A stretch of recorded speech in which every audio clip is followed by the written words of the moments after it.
ఎన్నికలకు సరిగ్గా నెల కూడా లేని ఇలాంటి సమయంలో జనసేన పార్టీకి ఊహించని షాక్ తగిలింది.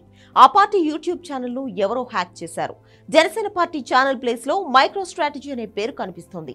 జనసేన పేరుతో యూట్యూబ్ లో సెర్చ్ చేసినా ఛానల్ కనిపించడం లేదు. ఇప్పటికే ఆ ఛానల్లో ఉన్న వీడియోలు డిలీట్ అయ్యాయి.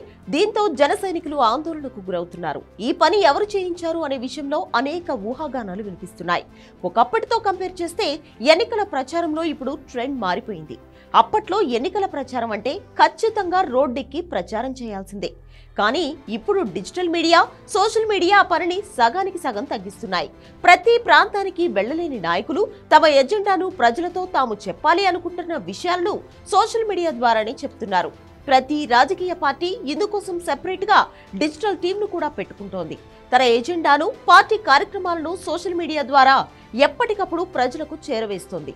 విమర్శలకు ప్రతి విమర్శలు చేయడం, రాజకీయ ప్రత్యర్థులకు కౌంటర్లు ఇవ్వడం ఇవన్నీ సోషల్ మీడియాలోనే అయిపోతున్నాయి. ప్రచారంలో డిజిటల్ మీడియా ఇంత క్రూషియల్ పాత్ర పోషిస్తున్న టైంలో జనసేన పార్టీ ఛానల్ హ్యాక్ అవ్వడం ఇప్పుడు ప్రతి ఒక్కరిని ఆశ్చర్యానికి గురి చేస్తోంది. ప్రస్తుతం జనసేన టెక్నికల్ టీం ఈ పని ఎవరు చేశారు అని తెలుసుకునే పనిలో ఉన్నారు. యూట్యూబ్ టెక్నికల్ టీంతో కూడా సంప్రదింపులు జరుపుతున్నారు.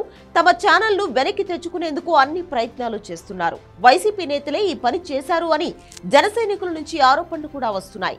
ఇది చేసింది ఎవరు అన్న విషయం పక్కన పెడితే ఇలాంటి టైంలో ఛానల్ హ్యాక్ అవ్వడం మాత్రం హాట్ టాపిక్ గా మారింది.